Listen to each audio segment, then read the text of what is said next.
Hello, Master Manifester. Today we're talking about how to optimize your mental keywords for manifestation success. We're going to be talking about how words work in your mind and how you can optimize using mindfulness to get the kind of mental stories that are going to align with your intentions. So let's get started. Value tagging is the first thing to understand. When you think of a word, your mind automatically decides what kind of value or priority this word has. Now, the way words work in your mind is words are both parasitic and symbiotic. They're parasitic because they shrink the thing down in your mind, the concept, the overall real thing, so that it's more manageable and energy efficient. So when you think of the word cat, it gives you a very vague overview concept of cat, not the deeper meaning of what the system cat is, because it's more energy efficient, it's faster, it's quicker, it's easier to create associations into your survival programming. And remember, overall, we are biological survival systems at the basis of everything that we are. So, based on survival, our reticular activating system in our brain filters the information that we see from reality. You never ever see objective reality. We don't know what that looks like. We can only see from inside of ourselves, right? So understanding that, we have to collect as much evidence and information as we can, and words are one of the biggest internal evidences for us. So when we have a thought, when we're thinking about something and we're using these words to think about it, our mind tags these very important keywords that are the main idea itself. So let's say you're thinking about buying a car, and the thoughts that you have that emerge from your system, because thoughts are emergent properties, they're story options, right? You're not creating your thoughts, they're emerging from the sensations of your system. They're an interpretation of your experience of objective reality and filtered through your identity, your predictive processing system of what you will do and what you are within the system, okay? Within the greater system. So you need to learn how to do system flagging on certain words that come through. And this is where the mindfulness part comes in. And it's partly a kind of neuro-linguistic programming also that is related. It's not exactly the same thing, because this is more of a uh, cognitive sort of reorganization. It's not really as much creating associations as deleting associations that don't serve your purpose anymore. So this is like a system defrag. So your thoughts are like messengers, right? And you're like the king or queen, you are the sovereign on your throne with these messengers coming to your throne with different news about your system, about your kingdom, within your body, within your external environment, and within everything that is important to you. Again, when you come back to the value tag, right?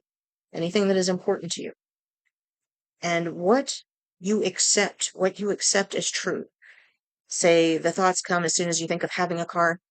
I could never get a car because, the cars are too expensive and you have to go through this whole process, and I'm too scared to go through the process.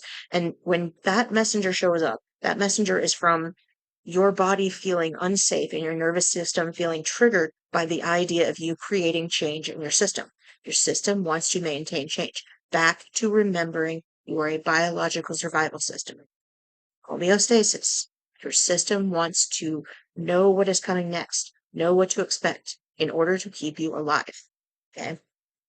So when you start having these feelings, recognize them as programming that you picked up somewhere from some other system in your environment, that you can't have this thing because XYZ.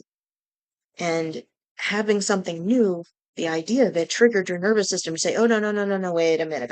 No, no, no, no, no. I don't know about this. I need some evidence that this is safe.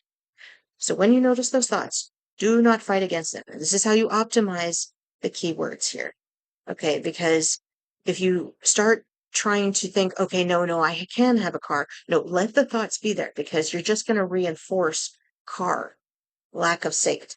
That's really all your brain notices. It doesn't notice don't want or can't have. It really just notices car. Is car safe or is car not safe? That is the foundational program that we're working around. Okay. Car is safe or car is not safe. Having car is safe or having car is not safe. Right. And if you try to ignore the feelings of not safe, you're really going to perpetuate them. You're going to make them stronger because your body's going to freak out like, we're being ignored. We're not being paid attention to, and we might die. Yeah, this could be really bad. Send all alert systems, and then, you're in survival and you start tunneling your thoughts. So when you're trying to notice these things, remember to just let it be there.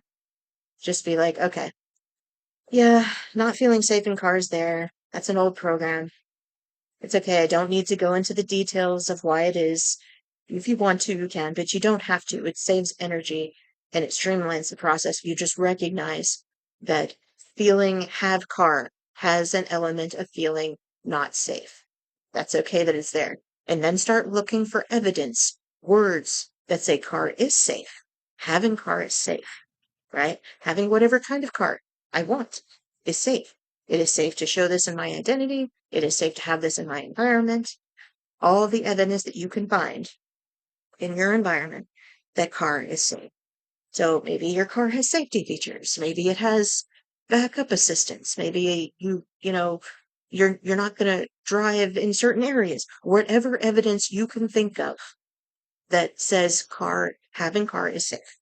So when you notice the certain words, right, also write down what bothers you, like the phrases, the keyword phrases. This is another part of optimizing the keywords.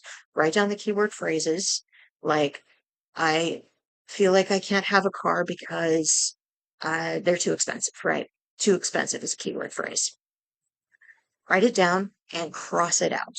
This is after your nervous system is calm. You want to do this in a calm state.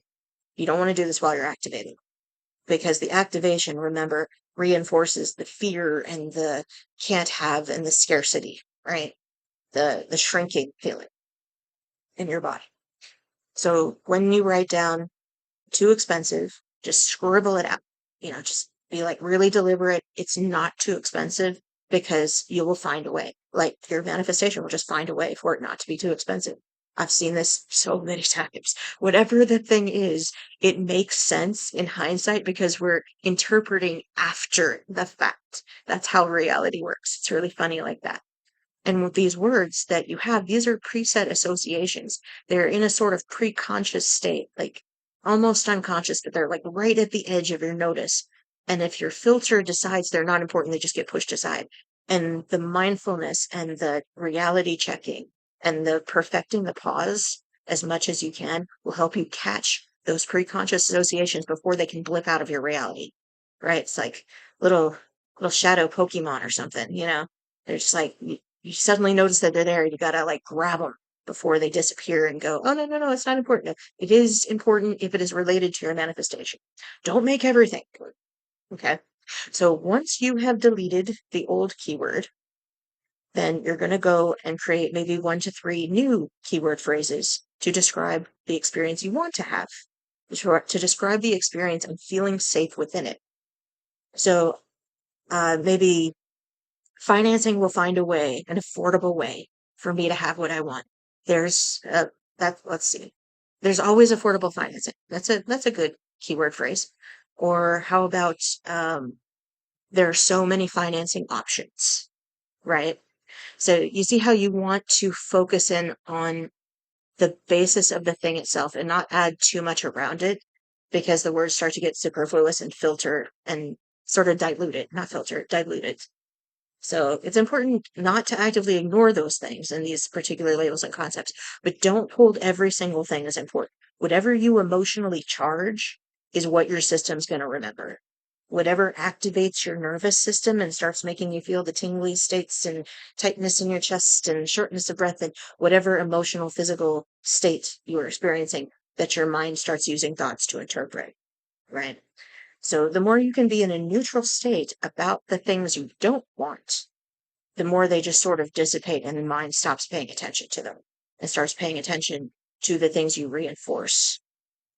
And there's also an element of just accepting that your thoughts are going to be your thoughts sometimes. And you might even experience an uptick in the negative thoughts briefly as the old program burns itself out.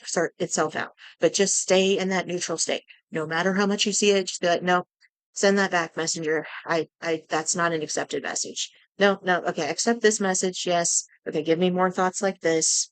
This message is no good. You need to be the sovereign of your mind and your thoughts and your system in order to shift those identity markers, to shift those keywords, to shift those associations into your new manifestation. So I hope this has helped you to understand a little bit more about how your mind uses words, how it affects your identity, and how you can optimize your mental keywords to support your manifestation success. Thank you for listening. Please like, subscribe, and sign up for the Method Muse newsletter in the description below.